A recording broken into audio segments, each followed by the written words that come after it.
Good morning. দেখো, এটা হচ্ছে ক্লাস 10 এর ভৌত বিজ্ঞানের গ্যাসের আচরণ থেকে একটা অঙ্ক। বলেছে 760 মিলিমিটার পারস্তম্ভের চাপে 0 ডিগ্রি তাপমাত্রায় কিছু পরিমাণ গ্যাসের আয়তন 300 সিসি। ঠিক আছে? ওই চাপে যদি 546 ডিগ্রি তাপমাত্রায় ওই গ্যাসের আয়তন কত হবে? ঠিক আছে, সবার আগে লক্ষ্য করো, এখানে বলেছে ওই চাপে, তার মানে চাপটা কিন্তু স্থির রেখেছে। এই যেখানে যে চাপটা ছিল 560 মিলিমিটার, এই পারস্তম্ভের চাপ, ওটা কিন্তু সেম চাপ ছিল। তো চাপ যদি স্থির থাকে তাহলে সেক্ষেত্রে আমরা কি করবো তাহলে? এটা তাহলে বুঝতে হবে সেক্ষেত্রে আমাকে এটা কিন্তু চার্লসের সূত্র প্রয়োগ হবে। ঠিক আছে, কারণ দেখো এখানে এখানে কি চেয়েছে, তোমাকে আয়তন বের করতে বলেছে আর তাপমাত্রা দেওয়া আছে। তাহলে সেক্ষেত্রে আমরা কি করতে পারি এখান থেকে? V1/T1 = V2/T2, এই সূত্রটা প্রয়োগ করতে হবে চার্লসের সূত্র থেকে। হ্যাঁ, এবার দেখো প্রশ্নে কি কি দেওয়া আছে। প্রশ্নে দেওয়া আছে কি 0 ডিগ্রি সি তাপমাত্রা সেটা পরিবর্তন হয়ে কত হয়ে গেছে? 546 ডিগ্রি তাপমাত্রায় পরিণত হয়েছে। দেখো সেক্ষেত্রে দেওয়া, তাহলে সেক্ষেত্রে কেলভিন স্কেলে আমাকে নিয়ে আসতে হবে। কি করে করবো? আগে লেখো প্রশ্নে কি কথা সেটা লিখে নিই আগে। লেখা আছে প্রশ্নে প্রদত্ত কি কি দেওয়া আছে। প্রশ্ন দেখো, হচ্ছে প্রাথমিক তাপমাত্রা। প্রাথমিক তাপমাত্রা এটাকে আমরা কি ধরে থাকি? T1 লিখে থাকি। T1 কত দেওয়া আছে দেখো, 0 ডিগ্রি সেলসিয়াস তাপমাত্রা দেওয়া আছে। কি করতে হবে? কেলভিন স্কেলে করার জন্য 273 ডিগ্রি লাস্টের সাথে 0 যোগ করে দাও। এটাতে কত যোগ করলে হবে? 273 কেলভিন। এটা চলে আসবে এখান থেকে। দেখো এই তাপমাত্রাতে তখন গ্যাসের আয়তন কত ছিল? 300 সিসি। তো আমার একটি প্রাথমিক আয়তন ছিল। প্রাথমিক আয়তনটা কত? প্রাথমিক আয়তন,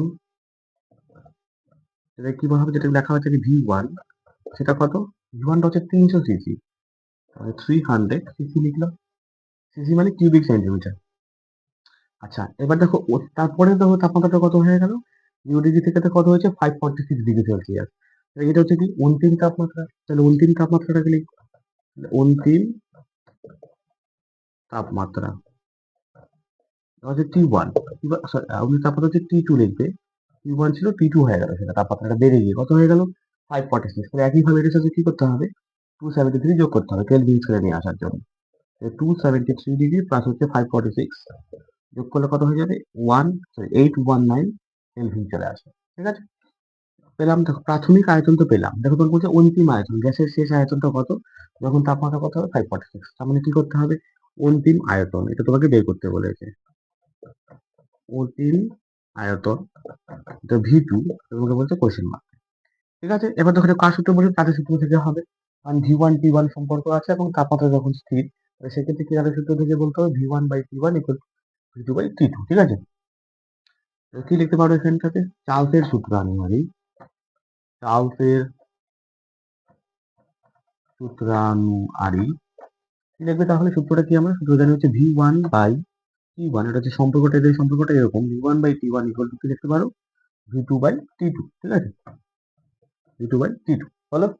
এর মানগুলো বসাও। দেখো V1 দেওয়া আছে কত? V1 হচ্ছে কি 300 সিসি। তাহলে বা V1 কত লিখলাম? 300 সিসি।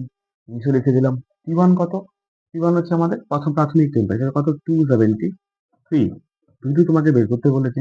কিন্তু কত বলেছে? যে 819 কেলভিন। লিখে দাও, 819 লিখলাম। এবার কি করতে হবে? পর্যবেক্ষণ করো। তাহলে V2 ইন্টু কত হবে? V2 ইন্টু হয়ে যাবে 273 ইন্টু কত চলে আসবে এখানে? 819 ইন্টু 300। ঠিক আছে, তাহলে এবার তুমি বের করতে হবে V2। তাহলে V2 ইকুয়াল কত দাঁড়াবে? 819 ইন্টু কত হবে? 300 বাই কত হবে? 273 ডিগ্রি। কি দিয়ে কাটবে এটাকে? 3 দিয়ে কেটে দাও। 3 দিয়ে কাটলে কত হচ্ছে এখানে? 91। এখানে কত হয় এখানে? 300 হচ্ছে। এটাকে 7 দিয়ে কেটে দাও। 7 দিয়ে কাটলে কত হয়? 7 থেকে 7। 7 দিয়ে 7 কেটে গেলে কত হচ্ছে এখানে? 7 দিয়ে এখানে 7 কাটলে 7 থেকে 7, 3 7 13, 3 7 21, 13 চলে আসলে এখান থেকে। ঠিক আছে, 7 দিয়ে কেটে দিলে 7 থেকে 7, 3 7 21। এখানে 7 দিয়ে কাটা কত হবে? 7 থেকে 7, 7 থেকে 7, 7 থেকে 7, 7 থেকে 49, 117। ঠিক আছে, একবারে কাটলে 13 থেকে 13, 9 13 তো কত হয়? 117 হয়ে যায়। উপরে উপরে গুণ হয়ে যাবে। 900 কত হচ্ছে? 900। তাহলে কি লিখবে তাহলে? সুতরাং 546 ডিগ্রি তাপমাত্রায় ওই গ্যাসের আয়তন 900 সিসি।